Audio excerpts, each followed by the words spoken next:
రాష్ట్రంలో జనసేన ప్రభుత్వాన్ని ఏర్పాటు చేయబోతున్నామని ఆ పార్టీ అధ్యక్షుడు పవన్ కళ్యాణ్ అన్నారు. ముఖ్యమంత్రిగా తాను ప్రమాణ స్వీకారం చేయబోతున్నానని చెప్పారు.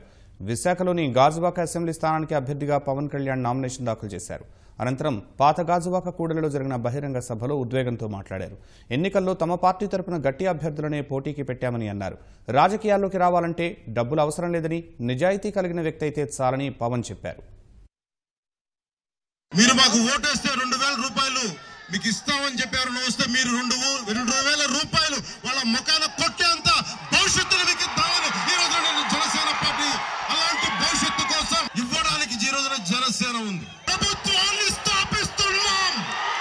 మీరు కోరుకున్న వ్యక్తి పవన్ కళ్యాణ్ ముఖ్యమంత్రిగా ప్రమాణ స్వీకారం చేయబోతున్నాడు.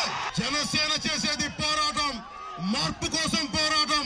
తెలుగుదేశం పార్టీ కానీ భారతీయ జనతా పార్టీ కానీ ఇస్తే మనకేం చేశారు? కబ్జాలు మాయం చేశారు, భూ దోపిడీలు, భూ కుంభకోణాలు, క్రిమినల్ పొలిటీషియన్స్ ని భరతం పట్టించడానికి ఈ రోజున జేడీ గారిని ఈ రోజున విశాఖపట్నం పార్లమెంట్ అభ్యర్థిగా జనసేన పార్టీ నిలబెడుతోంది. ఆంధ్రప్రదేశ్ అసెంబ్లీ మన చేతిలోకి రావాలి. ముఖ్యమంత్రులు అయ్యారు. ముఖ్యమంత్రుల కొడుకులు ముఖ్యమంత్రులు అవ్వాలని ఊళ్ళూరుతున్నారు. ఒక సామాన్యుడు, ఆ వ్యక్తి పేరు పవన్ కళ్యాణ్ మీకు అండగా ఉంటుంది.